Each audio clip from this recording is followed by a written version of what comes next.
Alright guys, before we get into the podcast, let's get through the rigmarole first. Remember guys, this podcast posts each and every single Wednesday. The first segment of the show, we go through all the Dolphins news you need to know about. The second segment of the show, we discuss the state of the AFC East. The third segment of the show, we highlight all the players you need to know about on game day. And the fourth and final segment of the show, we go through the Miami Dolphins fan Q&A. So this first news story, Dolphins to place right tackle Ja'Wuan James on IR. This is old news, but I thought we would break it down really quickly. The Dolphins will be without a key member of their offensive line for the rest of the season, according to Armando Salguero of the Miami Herald.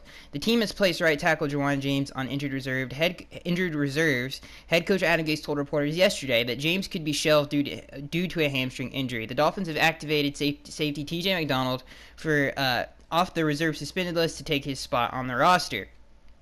James, a 2014 first-round pick out of Tennessee, started all 8 games this season. Pro Football Focus was particularly fond of his performances in 2017, ranking him 10th among 78 eligible right tackle candidates. The lineman has been a mainstay on the Dolphins over the past 4 years, having started all 16 games in 2014 and 2016. He missed 9 games in 2015 due to a toe injury. The Dolphins had picked up James's fifth-year option back in May, which is only guaranteed for injury. In other words, the lineman would have to pass a physical if the team wanted out of the $9.3 million obligation.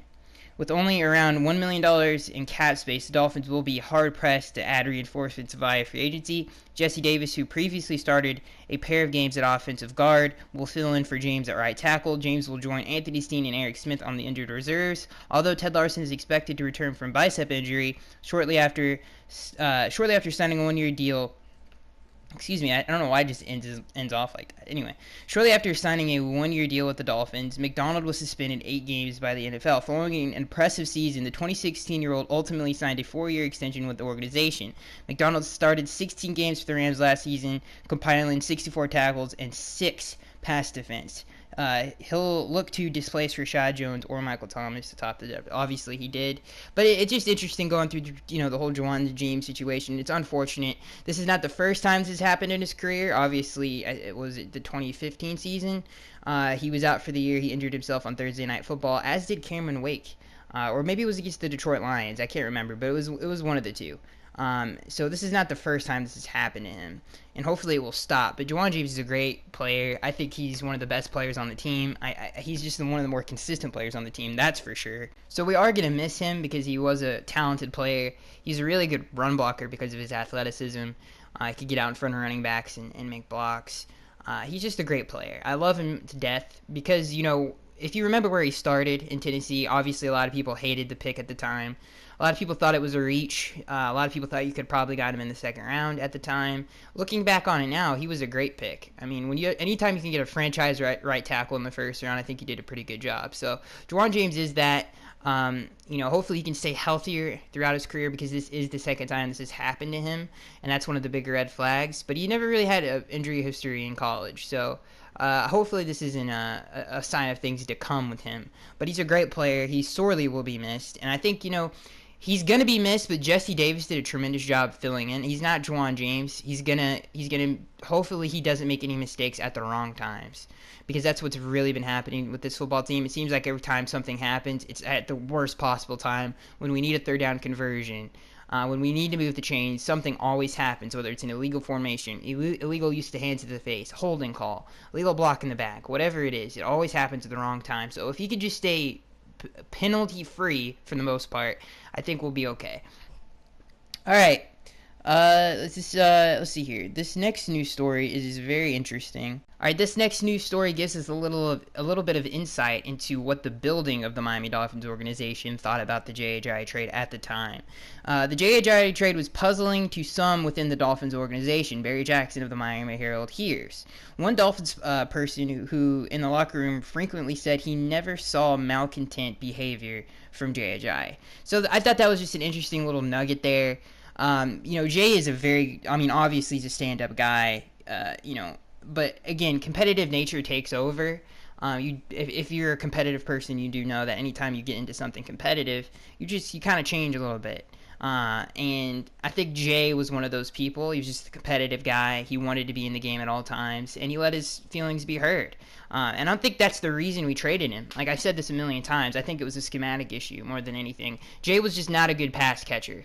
And obviously we couldn't practice him every day, so that was a big issue with Adam as well. He's brought it up a million times. Nobody really ever talks about it. But Jay couldn't practice a lot. So when the game plan, he wasn't prepared enough when the game started. He really didn't fully understand what we were trying to do on a week in and week out basis. So now that we have two running backs that are well versed in what we're trying to do every Sunday, that also helps. So I think it was a mixture of all of those things. But of course you're going to hear some lies like the Dolphins worried about his knee. That's bull, because we said when we drafted him, and a year after we drafted him, we're not worried about his knee. This past offseason we said that because everybody was asking, are you worried about how many carries he's going to take? He's had the knee issues in the past. Obviously, the doctor said he doesn't have enough cartilage in his knee.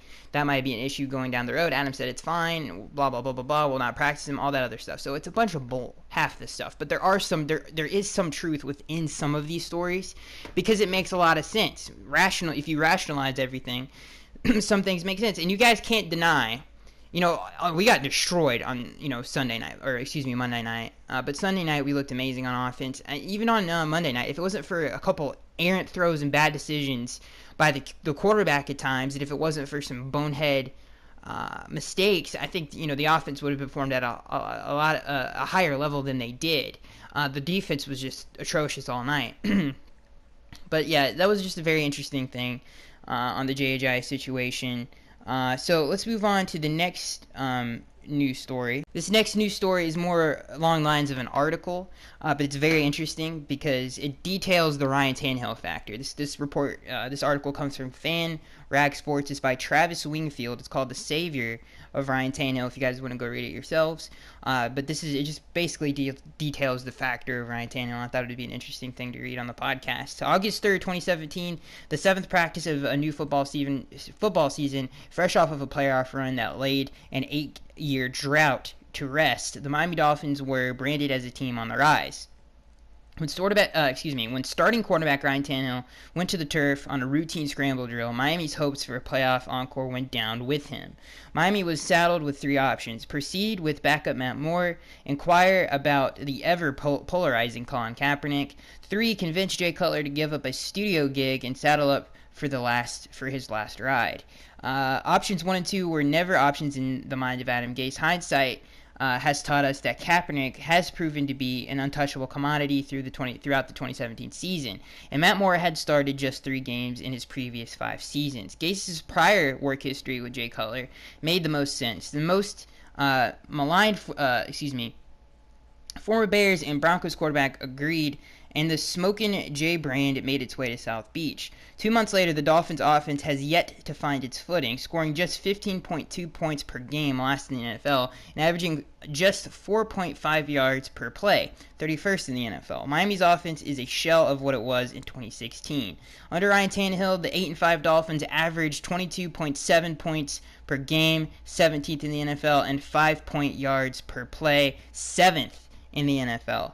Jarvis Landry's yard per reception went from a career best 2.1 in 2016 to a career worst 7.7 in 2017. Kenny Still's yard per reception number is down at 4.9 yards. Even Jay Cutler's favorite receiver Devontae Parker has seen a slight regression in his average. Tannehill's absence isn't felt exclusively via the aerial attack. The ground game has had its share of struggles. In 2016, running back Ajayi averaged 4.9 yards per carry. In 2017, that number dropped a yard and a half to 3.4. This is ridiculous. Numbers typical. The Dolphins made 3 changes to the offensive personnel from the end of the 2016 season. Anthony Steen is in for Brandon Albert. Jesse Davis now because of injury to Steen. That's kind of wrong. Laramie Tunsil is in for Brandon Albert. Anthony Steen is in for Laramie because he moved from guard to tackle. Julius Thomas is in for Jordan Cameron and Deion Sims. Jay Cutler in for the injured Ryan Tannehill. While Steen and Thomas haven't had particularly good years in 2017, their predecessors hardly turned in quality film. The answer of the decline of the offense is glaringly obvious. It's the quarterback change. Dolphins fans never truly appreciated Ryan Tannehill and what he meant for the organization. Before Tannehill, the Dolphins had just one quarterback start back-to-back opening days since Jay Fielder in the 2003 and 2004 seasons, Chad Pennington in 08 and 09. Tannehill started 5 consecutive opening day games from 2012 to 2016. Think about that for a second. Think about that for a second and how crazy that is as Dolphins fans. That we've had to deal with that kind of a revolving door with the quarterback position, and then number 17 comes along and pretty much solidifies it. And in my opinion, he's one of the more underrated players in the NFL, and I've been saying that since I've been on this channel, and I stick by that. He means a lot to this franchise as we continue this article. The elusive quarterback who just so happened to moonlight as a receiver in college mitigated some of the black holes along the offensive line. Last year, Adam Gase cut Billy Turner, Dallas Thomas, and Jamil Douglas, who were all 3 terrible players, and he swung the hammer on all 3 on the same day. Back through previous years, film conjures up haunting memories of just how bad some of the groups that played in front of him were, obviously. If you guys remember, I mean, Billy Turner, Dallas Thomas were at one point in time starters on this football team, okay, which is insane. And not to mention what he's talking about with the offensive line, but the dysfunction in the organization. When you talk about how many GMs we've went through since Tannehill's been our starter, how many head coaches we've went through since Tannehill has been our starter, how many coordinators we've went through. I mean, the list goes on and on and on. How many receivers he's played with, you know, it's crazy if you think about it, the dysfunction that he's had to deal with. So let's see here. I've lost my place. Still, the offensive production never came close to the dip in production occurring in 2017. Quarterbacks have long been described as the most important position in sports. If a case study were ever necessary to prove this theory, 2017 would be the year to examine that. Yeah, they're right. The drop-off in production isn't just impacting the Miami Dolphins. The Houston Texans and Green Bay Packers went from contenders to afterthoughts after losing their respective starting quarterbacks. Aside from the numbers, what are the big differences between Tannehill and Cutler? The laundry list is large and ever apparent on film. Mechanically and athletically, Tannehill is a far superior player. The decision-making, the poise, all 3 traits took considerable dips when number 6 took the place of number 17. The lesser-known aspects of the offensive struggles are the quarterback's ability to contribute in the running game. No one has ever mistaken Ryan Tannehill for a shifty runner. However, his straight-line speed and his ability to chew up yards with his legs presents an added element that defenses have to account for. Just as a thing, if you guys go watch his highlights from, well, not really 2012, I guess 2012 too, some of his biggest runs, 2013 especially, the run on the Steelers where he juked Troy Polamalu, and then I think it was in 2013 where he juked Jerry Hughes of the Bills, so he's a little athletic. In 2014, offensive coordinator Bill Lazor utilized Tannehill's athleticism with an in vogue scheme of, at the time, the zone read. Coming from the Chip Kelly coaching tree, Lazor featured a high percentage of run-pass options, RPOs. You know, the thing about that is that was an interesting time, too, because Bill, I'm sure he's going to get into this, but Bill never let Tannehill audible.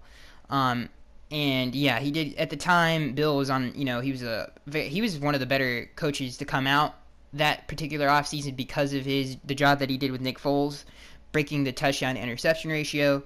So that's why he was such a hot commodity, and obviously it didn't work out. In 2014, below are a few videos. So if you guys go to the article, you guys can watch some clips of Tannehill beating some Broncos cheeks.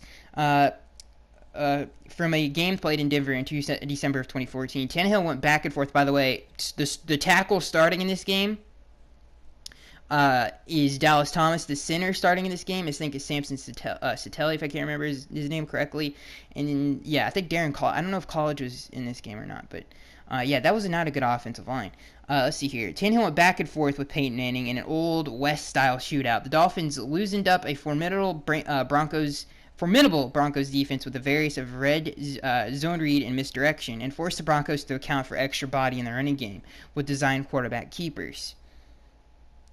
The threat of the quarterback keeping the ball and sneaking out the back door on the weak side changes the way the defense attacks the running game. The outside zone scheme that Clyde Christensen brought to Miami and heavily featured Ajayi thrived with Tannehill under center. It puts the linebacker's feet in cinder blocks and is the leading cause of false steps. With Jay Cutler in the defense, the defense had no respect for the quarterback keeper and allowed teams to fire off with the A-gap blitz after A-gap blitz, disrupting the timing and mesh point of the outside zone scheme. Ajayi was consistently met behind the line of scrimmage. Not only that, but he's talking about the shotgun runs. If it didn't make it clear before, he's right. Obviously, Jay Cutler is not a threat to really run the football. Not only that, but nobody really respects the running game or passing game with the way it's been performing so far this season. Once the linebackers stop respecting the quarterback run, that's when the play action bootlegs that's a good point. And rolling pockets can become even more effective. Rather than the defense following as one-way traffic, the threat of misdirection and play action forces the defense to protect against each direction, both vertically and horizontally. That Tannehill has always been good on bootlegs. In NFL completion percentage outside the pocket, he's always been in the upper echelon of that, even since he got into the league. From his rookie year, a speed out to the boundary for a touchdown. This throw requires a short angle again. A mobile quarterback is required to get to the spot. That was the touchdown against the Buffalo Bills his rookie year. And, of course, escaping pressure on a standard 5-step drop off play action. So he's just highlighting some of the things that Tannehill can do. And then it's kind of just detailing some of the clips you guys can go check out. That's really basically it, I think. Let me make sure. Let's see. Okay, here. We got one last bit here. Despite taking frequent abuse, third most his quarterback since entering the league in 2012 in terms of quarterback hits and sacks, Tannehill has never seen ghosts in the pocket. He always stands tall and climbs up the pocket as he surveys his options. In 2016, he improved his ability to recognize pressure early in the development of the play and flee to either side. Unlike stationary pocket passers, Tannehill still presents a threat to throw regardless of which direction he is moving. That's always been a big part of his game, even when he was in Texas A&M. Jay Cutler is not a great example of sound mechanics. He's right, and that's really starting to get on my nerves. And we'll talk a little bit about that after this article. Well, yeah, we still got okay, so this is the last bit here. In 2016, Tannehill flashed his playmaking ability on third down, and the Dolphins started piling up wins as a result. During Miami's 7-1 run last year, prior to Tannehill's season-ending knee injury, the Dolphins quarterback was possessed on the money down. In those 8 games, Tannehill completed 41 out of 68 passes for 590 yards, 6 touchdowns, and 2 interceptions on third down. Woof, woof. From an efficiency standpoint, that's good for almost 9 yards per pass, a 9% touchdown rate, and a 3% interception rate. His passer rating on those downs was 105.6. For comparison's sake, from 2012 to 2016, since Tannehill entered the league, the best football on that all-important down was Aaron Rodgers, when his rating was 105.9. If there's a little nugget for you guys. That's how good Tannehill was playing at the tail end of last year. And you guys wonder why Adam Gase was so excited about this upcoming season with his quarterback. A lot of measurements can be used in the case against Ryan Tannehill. The Dolphins' record in games he starts is just 37-40. Before 2016, his volume statistics were never all that impressive. Both of these arguments require a certain deal of context, and 2017 should be all the context Dolphins fans need. Ryan Tannehill's tenure with the Miami Dolphins is one that, to this point, is remembered as average, nothing special. Dolphins fans have been longing for the, quote, next guy ever since Dan Marino last game in 1999. One could reasonably certain that Tannehill's numbers compared to the numbers of the offense in 2017 would be proof enough that he's been something of a miracle worker given his surrounding cast. His talent jumps off the film. The flashy plays are simply brilliant, and he was finally starting to put together consistency prior to the knee injury. Still, there remains a large contingency of Fins fans that are imploring the Dolphins brass to seek his replacement. Perhaps 2018's return and Tannehill's emphatic vengeance on the entire league will finally put the debate to rest. but probably not, as the article ends.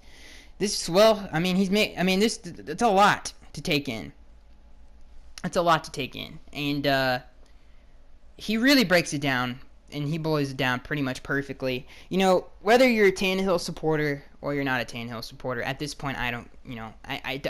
It doesn't matter, no, because I think if we did get rid of Tannehill, and this has been a fear of mine for a very long time, ever since his contract is starting to wind down, is do the Dolphins pull the plug, or do they continue to build around who I think is a franchise quarterback? And I think they need to continue to build around it. And I honestly think Adam Gase isn't going to do anything differently. I hope he doesn't.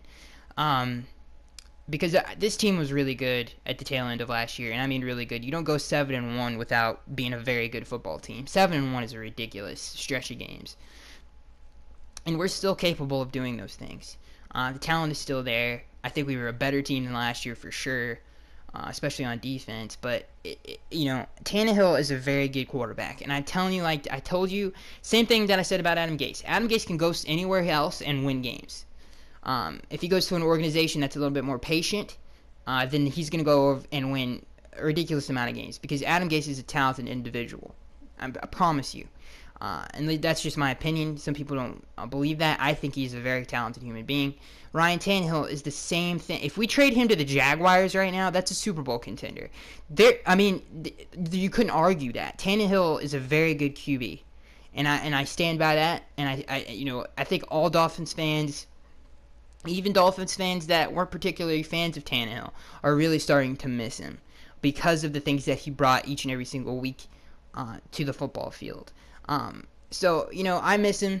I think we all miss him. I can't wait for him to come back in 2018. I think he's going to have a really good year. And I think I can't wait, because I really, really can't wait. Ever since the end of the Cardinals game, or towards the end of the Cardinals game, when he threw 3 touchdowns on, at the time, the number 2 ranked defense in the NFL, and number 1 in sacks, because obviously Calais Campbell was still on that team. Marcus Golden was having a tremendous season. Tony Jefferson, who ended up going to the Ravens. All of the Pat P. I don't think Tyron was playing. I think Tyron was Deion Buchanan, who didn't finish that game. But tremendous defense. And Tannehill was tearing it apart at home at Hard Rock Stadium. So I can't wait for him to come back, because I do think he is, at this point in the prime of his career. And he has the perfect situation now, with the perfect head coach, a really good talented offense, a good defense. When it has a lead, is a very, very good defense, and can put teams away. This team is very good. It has a bright future, despite some of the things that we've went through this year, due to injuries and due to just injuries, basically just losing players. This team still has a bright future, and I'm very excited to see where this is headed. Stephen Ross, Mike Tannenbaum, the fans. This season had some special circumstances, and I think everybody needs to calm down and take a deep breath. And regardless of what happens this year, I think next year, when the team hopefully is healthy and whole, I think we can do some special things. And it's unfortunate that this year, that we're not at that place. Because I think if we were, I don't even think it would be close in the AFC East. When you talk about what the Bills are going through, which we're going to talk about here in a second, and you talk about where the Jets are at, you talk about how the Patriots started off slow, and their defense is not that great this year. It doesn't have a true pass rusher. This would have been a tremendous year for Tannehill to really make some noise. All right, let's get into the AFC East news you need to know about. This first, it blows my mind. We're really only going to talk about the Bills. The Patriots are where the Patriots are at this point. I don't think anybody's catching them in our division. I don't think they're going to lose more than 5 games. The Jets are more future than present at this point. But the Bills are very, very, they're making some stupid decisions right now. Benching Tyrod Taylor is a very interesting move on their part. Obviously, they're playing the Chargers, then they have the Chiefs. That's back-to-back really tough games for a rookie quarterback to start in. With not a lot of weapons on the outside, I'm assuming he's just going to come in and manage the football game. Because of the rushing attack is so valuable to the Bills. But that's a tough ask from a quarterback. I mean, that's an extremely tough ask, and that makes our schedule even easier. Buffalo has always given us issues because of Tyrod Taylor's ability to be mobile and our inability to guard the zone read. So that's, and especially RPOs, run pass options, with him, is for some reason our team just really struggles to do anything against that. So to have Nathan Peterman, who's not a mobile guy, he's a pocket passer, I think helps us a lot in terms of matchups. Makes our lives 1,000 times easier. So that's very interesting stuff, and that's really all the state of the AFC East we really had to talk about. The Bills are really making some stupid decisions, and it is going to benefit us. So let's talk about real quick before we move on to the next segment. I want to talk about the rest of the schedule. Okay, so we played the Patriots after the Buccaneers. So that's a tough. And then after that, after the Pats, we have the Broncos, Pats again, Bills, Chiefs, Bills, and that's out. That's for the rest of the year. So yeah, that is what it is, really. It's hard to believe the season's almost over. It really is. But yeah, we definitely need to win the Buccaneers game, and then get the Bills twice, and then I think at that point that's 7 wins. So we have to beat the Chiefs or Patriots or Broncos. That would be 8, and then if we split at home with we can easily get to 9. It's not easily, but we can get to 9. But it's going to be a tough road down. We have to. One of the things we have to do is just be more consistent, be more disciplined, execute, and I think we'll be okay. As long as we don't hurt ourselves, I think we'll be fine. And hopefully this offense can get into a rhythm. And the defense needs to get back into rhythm too. That's a story that nobody's really talking about. The last 3 weeks, the defense, I mean, I guess people are, but the defense the last 3 weeks has been very, very bad. All right, so that's all the AFC East news you need to know about. Interesting stuff that the Bills are just giving up on Tyrod like that. I don't know why that organization hates him so much.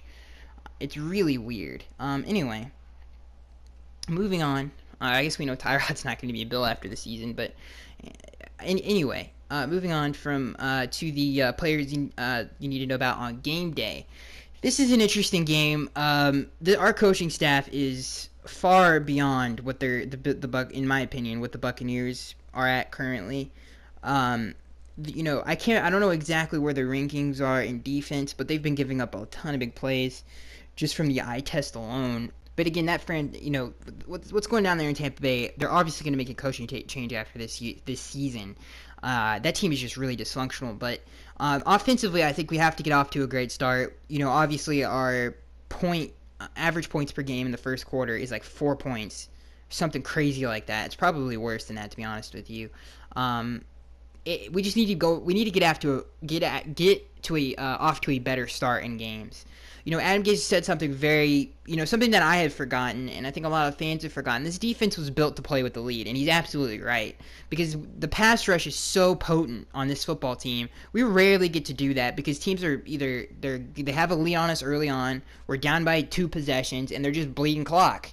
And it's obviously you're not going to be able to rush the passer as much at a higher clip when that happens. So the offense needs to get off to in all of these games, the offense needs to get off to a half decent start. They don't have to go up 7-3.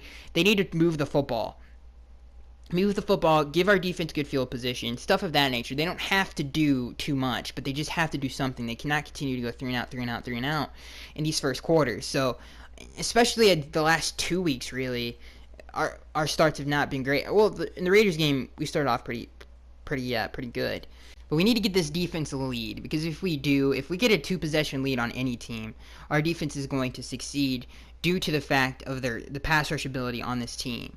Some of the matchups, just looking beyond this Buccaneers team, if we get a 2-possession lead on this Buccaneers team, I mean, we can finish the game pretty strong. But you look at some of the games that we play throughout the Broncos game. That's if we get an early lead on the Broncos with their quarterback situation and how their offensive line has performed throughout this season, if we can do that to some of these teams down the stretch of the year, the Bills as well, and let our passers finish these games, we'll be fine. It's just the offense that needs to get it together, and especially in this game. If we lose this game, I'm serious. I don't understand how we would lose this game, and I'm being honest with you, because that is ridiculous. That's ridiculous if you lose this game. But anyway, we just need to get off to a faster start. On offense, do not turn the football over. That's one thing the Buccaneers do have on their team. They have a lot of really good coverage guys on at the linebacker unit. Quan and Levante David are both of them are pretty good coverage linebackers. And then in the secondary, we talk about Brent Grimes, T.J. Ward is back there. They have Vernon Hargraves, who hasn't been a turnover machine, but those two back there are. And they're veteran players. So there are some turnover guys in this secondary for the Buccaneers. We cannot turn the football over, and we just have to get off to a faster start. So some of the players I'm highlighting for this particular game, one is quarterback Jay Cutler. I think this is the first week I haven't highlighted a defender first, but Jay Cutler needs to get off to a better start. One of the things he struggled with is mechanics. I don't know why. I haven't seen him struggle mechanically like this probably since the early days of Jay Cutler. I honestly don't know what the heck is going on with him. He's a veteran quarterback. Some of the stuff that he's doing out there is honestly unacceptable. That a player at his age and how many years he's been in the league has gotten away with some of the things that he's gotten away with. But I guess that's just him.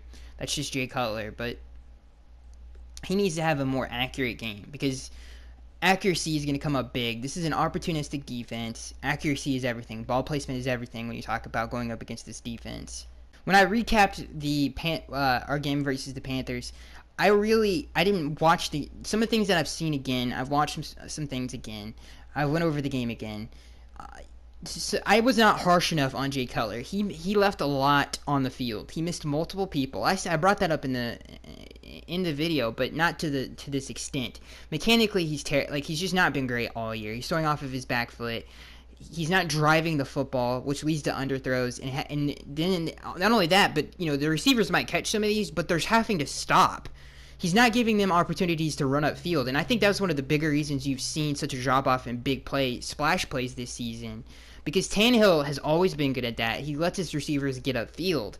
Jay hasn't done that on a consistent basis all year. One of the only throws I've ever seen him do it this season, and it has really limited Jarvis's ability to get upfield as well, because as Dolphins fans, we're used to seeing him catch a 5-yard route, going and making 50,000 people miss and going into the end zone, or it's going to be a huge gain.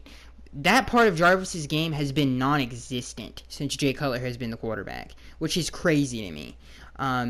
And Tannehill, again, he's more of an accurate thrower with the football, and he lets his players get upfield. He's just a better rhythm thrower. He's a better quick passing game quarterback. He's a better pocket passer than Jay Cutler is. And that has been something that we've seen throughout the first whatever games it is. Jay Cutler needs to be a better thrower within the pocket. He needs to be better with his timing and his anticipation, because Tannehill, at this point, Tannehill's in another league when it comes to that kind of stuff. So he needs to do a better job of all of those things going into this game.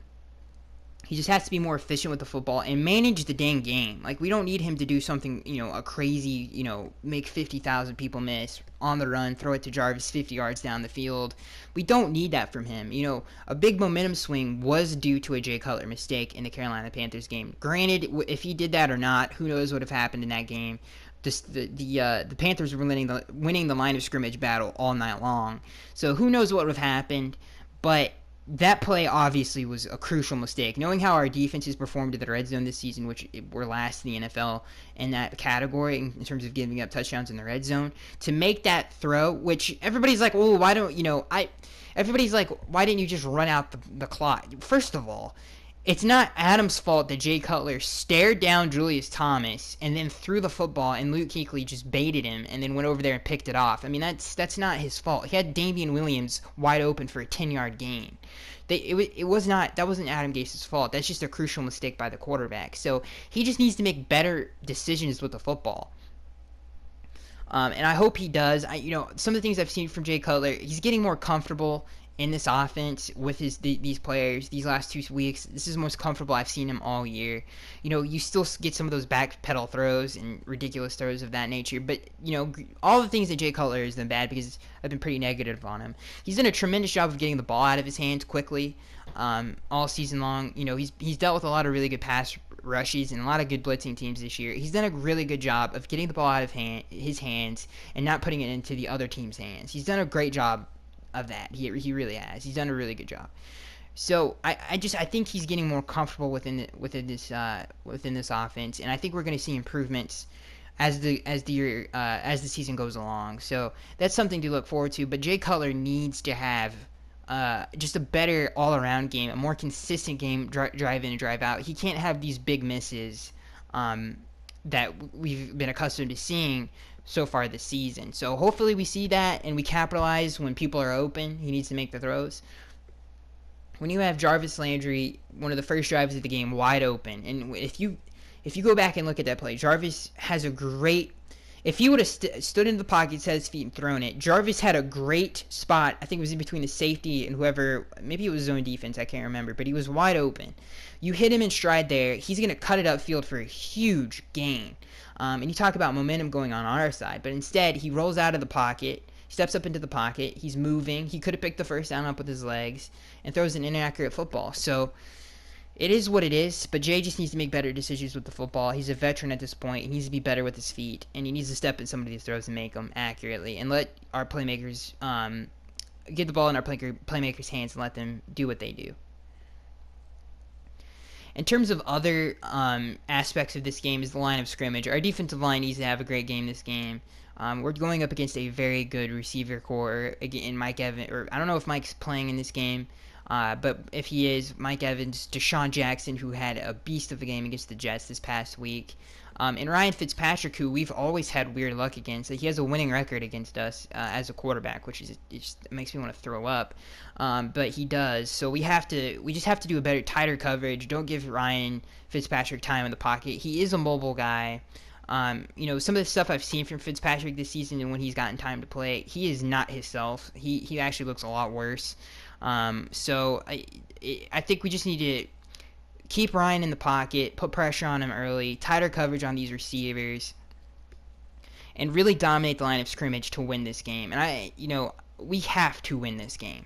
And if we do lose this game, it's going to say a lot about the 2017 Miami Dolphins. So we need to have a sound, physical football game, and then the line of scrimmage is where we really need to come up big. So those are the one player I really have to highlight is Jay Cutler, because I know what Jarvis is capable of. I know what Kenny is capable of. I know what these players are capable of on a week in and week out basis. I know what Devontae is capable of. I know that they're playmakers, and they are consistent when you turn on the tape, especially this year. There are plays where they're getting open. We just need to capitalize on these plays, and it's not all Jay Cutler's fault. A lot of it has to do with the offensive line and getting some of these plays called back. So all of those things need to be corrected in this game. Just don't hurt yourselves and play a clean, sound football game. And as fans, we need that, and I can't wait to go to Hard Rock. Adam Gase has a great record at Hard Rock, and I can't wait to watch this game. It's going to be very, very fun. We should have a good game. All right, so let's go into the Miami Dolphins fan Q&A for this week. I wish I knew how many podcasts at this point we have done, but it's been a lot. And I appreciate everybody, especially if you made it this far in the podcast. Appreciate you listening, and obviously you guys make this channel go. And it's like a dream come true. It really is to have a channel and talk about Dolphins with other people as a community. It's really awesome. So, all right, let's continue or let's get into the fan Q&A and continue it. All right, let's see here. This first question comes from BTD Gamer. He says, "Should we tank?" Absolutely not. Absolutely not. This team is too good to just give up on the season. We're in the playoff race. We're, I think, a game out of the we are a game out of the wild card round. And like I said, you guys need to be rooting hard for the Steelers tonight. So yeah, we don't need to tank. We just need to play better. Ronald says, "Tell me again, Skaggs, how Xavier Howard is anything but a hot dumpster fire." Xavier did not have a great night on Monday night.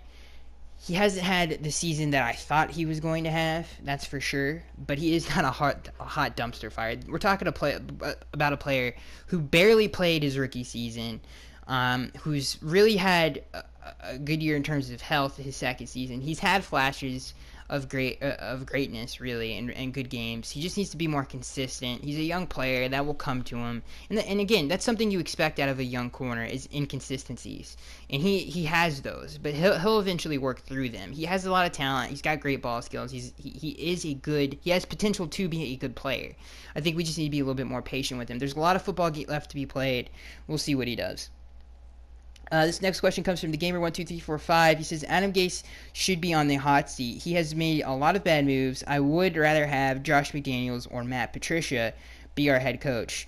No, I don't think any of these the only, I guess, if you consider the Ajayi trade, if that's what you're referring to, that's one bad move. And I don't even consider that a bad move. I understand why he did that. And that, again, our offense has actually looked better without Ajayi, and that's not saying a lot because it hasn't looked great. But I don't believe that. I think Adam Gase is the future of this franchise. And as an owner, as an organization, you cannot continue to fire people just because either they had a down year or whatever it is. They have to establish their culture. They have to build what they're building. He's only gotten not even 2 years yet to do that. So everybody needs to calm down. And he's had a great first 2 seasons as a Miami Dolphins head coach. As far as I'm concerned, a better one than most have, that's for sure. So you got to give him time. And I thought that's what we were going to go through his first year, but we weren't. Very, very, very good first year from Adam Gase, and there's a lot more to come down the line. I promise. I promise that. This next question comes from John. He says, I think we answered that question. This next question comes from John. He says, "What do you think? Who do you think we should draft in the first round?" That's a great question. I don't know what number we're gonna be in at this point. So it would help to know that, and because obviously it would change. But I think we need to go offensive line in this draft for sure. There's going to be 2 vacant guard spots, and depending on what we do in free agency, we're not going to have a lot of cap room to go after free agent guards, and there's not a lot of good ones. So this draft, I think getting a high-end offensive lineman should be a priority. Let's see here. This next question comes from Johnny. He says, Skaggs, do you think we should get rid of Julius Thomas this offseason? Yes, absolutely. He's out of his prime. He's not the same player he used to be. And, it is what it is. I mean, he's just not the same player he used to be. But we need to go with either somebody in the draft, or maybe we go through free agency to acquire a tight end. You never know what Mike Tannenbaum is capable of doing in terms of trades. But I think we definitely need to go after somebody younger and more of an athletic side to him. This question comes from Legend. No.